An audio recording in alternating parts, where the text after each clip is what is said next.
Kung ere-remake ang T-Bird at Ako nila ni Nora Honor, Vilma Santos, approve sa tambalang Catherine Bernardo at Nadine Lustre.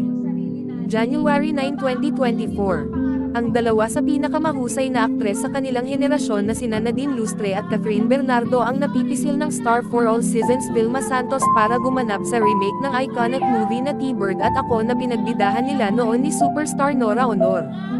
Kung saan natanong si Ate V ng ABS-CBN correspondent na si MJ Felipe, kung sino ang naiisip niya mga aktres na pwedeng bumida sa bagong version ng T-Bird at Ako na idinirect ni Danny Zayelcita, kung saan gumanap na dancer sa club si Vilma habang abogado naman si Nora.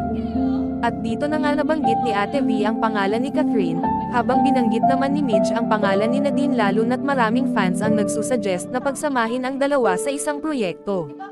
Oh, heaven yan. Heaven ang team na yan, parehong magaling. That's a good pair.